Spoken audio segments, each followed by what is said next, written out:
Hello, everyone. My name is Johannes Durfert. I work at Argonne National Lab on the llvm compiler, as well as the OpenMP standard and the OpenMP implementation inside of llvm. Today, I'm going to talk to you about the pragma omp assume, which has various spellings, as you can already see here on the title slide. And pragma omp assume is really about how you can talk to your compilers. And its motivation comes from the fact that sometimes you want to give your compiler more information than the base language allows you to do with, let's say, types. So you want to convey information to the compiler such that the compiler can do a better job for you, give you better code, better performance, better error messages, and so on. Now, if you look at what is currently available, compilers have non-portable built-in assumes. Now, if we look through the list of compilers that is kind of widely used, MSVC has an _ assume, which takes an expression, and at that program point, the compiler will assume that expression is true. GCC has a built-in assume aligned, which takes an expression and an alignment and some other stuff, and it will, at that program point, assume that expression has the alignment that you gave. Now, you already see that they don't match, and they have like different assumes, one more generic, one for alignment, and Clang kind of bridges the gap and provides an assume for both of them, like an assume aligned and a built-in assume, which kind of matches the MSVC version, but with a different spelling. So now you have three compilers and you have three different situations, which is obviously bad if you want to write portable code that can run on all of them, and in addition also on some vendor compilers. Now, the solution here is, as with a lot of things, standardization.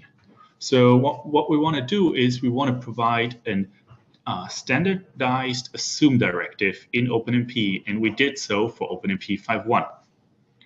If you look at it, you will encounter that it actually expresses different kinds of properties.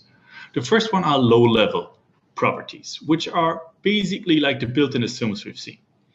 It says when you write pragma omp assume holds, you can provide an expression that at that program point, or to be more precise, in the scope of the assumes, has to evaluate to true. So the compiler can assume that expression evaluates to true. So this, in contrast to the ones that we've seen before, is portable. The second thing you can do with the assume directive is high-level assumptions. So you can give the compiler information that doesn't translate to a Boolean value, at least not easily. So for example, you can say pragma omp assume no OpenMP and absent, and then a list of directives. So which tells the compiler in the scope of this assume you're not using OpenMP, or the absent directive tells it that you're not going to use the list of, or the directives that you list there in the scope of the assume. Both of which can be used by the compiler to, for example, use a less heavy runtime, or to provide better code optimization or better diagnostics. Finally, there is a portable hook for extensions, such that implementations can give you a way to communicate with them. So the implementation can give you feedback about what it tried to do and why it failed, and can tell you to provide additional information through these extension hooks. So if you look at the syntax here, it is pragma omp assume x _ and then whatever implementation defines string you want to add. All implementations will accept these, but only the ones that are aware of what it means will actually act on them. For the others, it is a no-op. Now, looking a little bit further, I mentioned before, I said the OpenMP assume scope. Now, there are several spellings that have different scopes, but every time when I talk about the scope, the affected code is transitive. So everything inside the scope and reached from the scope. Now, the first spelling is probably the easiest, which is global scope. It affects everything if you want. So if you're on a global scope in your file scope, say pragma omp assumes clause, it affects the entire translation unit and everything that is reached from the translation unit. The second spelling is a range-based spelling with a begin-end, as we have it for other directives as well. In here, the scope is all the declarations that are in between the begin and end and everything that you reach from them. The third spelling is on inside of a function, so not on file scope, but inside of a function you can say pragma-omp assume.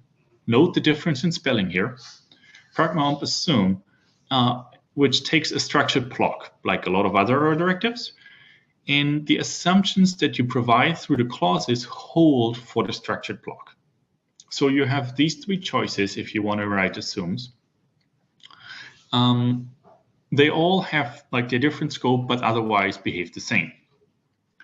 Now let's look at some use cases. So I prepared 3 use cases that we can talk through here, and then some conclusions.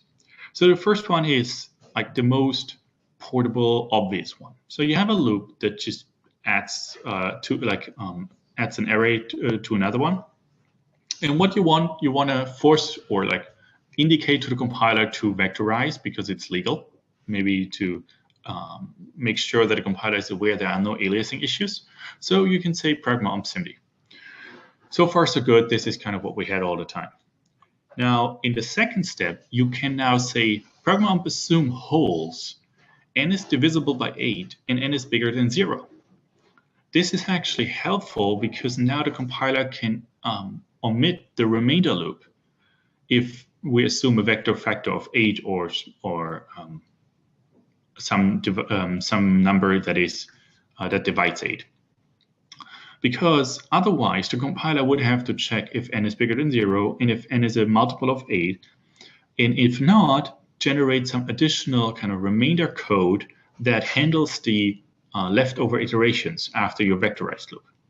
So, and with this assumption that you can now write in a portable way, those remainder loops are not necessary anymore. The second one is implementations, like the second use case is implementation specific. Let's assume we have a target teams region, and inside that target teams region there is some C++ code. And C++ code by default can, like every function there, can conceptually throw. Like the compiler has to assume that a C++ function throws an exception. Now, obviously, that is not the case for every C++ function. And a little bit more on the OpenMP target side, most compilers don't really support throwing an exception inside a target region, and even if once they will, it is probably not the most performant thing to do. Now, that said, a lot of codes will probably write their GPU code or their target code without exceptions. But however, the compiler can't know that by default. So it has to assume there might be exception thrown, and it potentially pessimizes the code generation and optimizations. So what you can do is, as an example, which is not implemented, it's just for illustrative purposes here, you can tell your compiler through an assume that the inside of a target code, there will be no exceptions. So there are other ways to tell the compiler there are no exceptions, but these assumes allow you to be more specific, to provide more fine-grained or high-level assumptions that are not exposed by, let's say, command line options. Again, there is no need for the compiler, or you for that matter, to prove the assumption. But if you violate the assumption, the behavior is undefined. So don't violate the assumption and everything will be okay. Now, as a third example here, let's look at a little bit more complicated one, at least on first sight, but it actually is not. So let's assume we have a pragma-omp target teams, and inside we call a function foo. Inside of that function foo, we have a parallel region. Now, this is a situation where a lot of compilers already for OpenMP will generate suboptimal code, because handling this situation is actually not trivial. One of the problems is that foo could be called from the outside. So not only from the target region that you see here, but from somewhere else, potentially a different translation unit and inside of a target region there. And the compiler doesn't know that. And that actually makes a big difference when it comes to code generation here.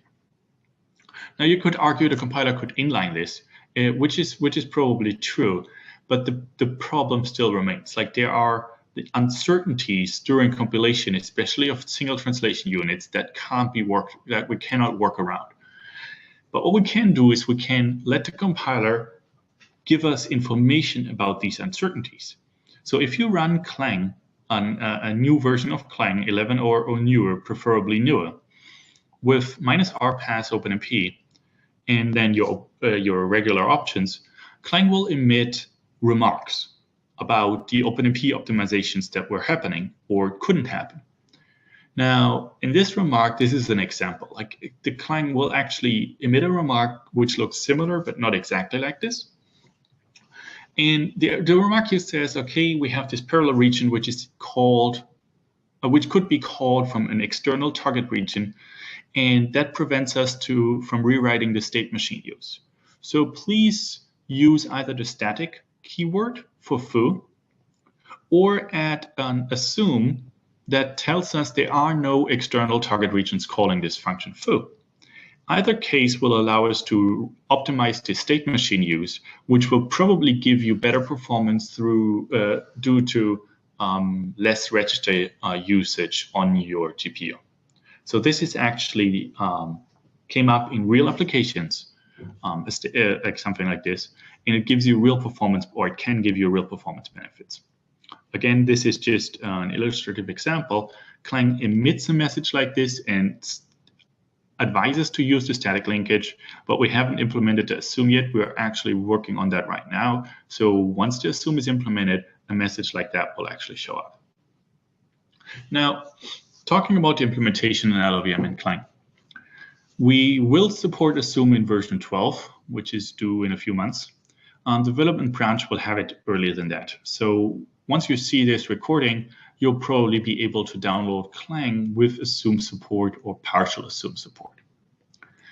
In addition to that, you should take a look at the llvm OpenMP advisor that will be distributed as part of the llvm repository, which will help you to guide you towards the use of assume. So over time, we will add more and more analyses and remarks that will be summarized by the advisor and kind of given to you in a more digestible format. So while you can look at the remarks as we've shown, there are other use cases where remarks are not sufficient, and that is where the llvm OpenMP advisor comes in. It will also allow you to kind of have a single interface to deal with all of this and really get information about your OpenMP code and how to improve it. Finally, there is this new OpenMP documentation page for llvm, which you should visit. It's under construction right now, but we're adding content as we speak.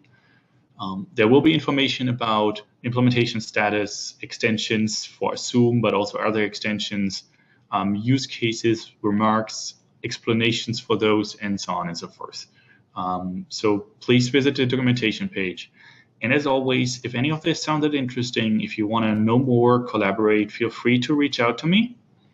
We are also available through the OpenMP dev list at the llvm mailing list, directly to me through that list or through any other channel. We're happy to get feedback. We're happy to get collaborations up and running to look into different new optimizations and uses for Assume. And I hope you liked it. Thank you.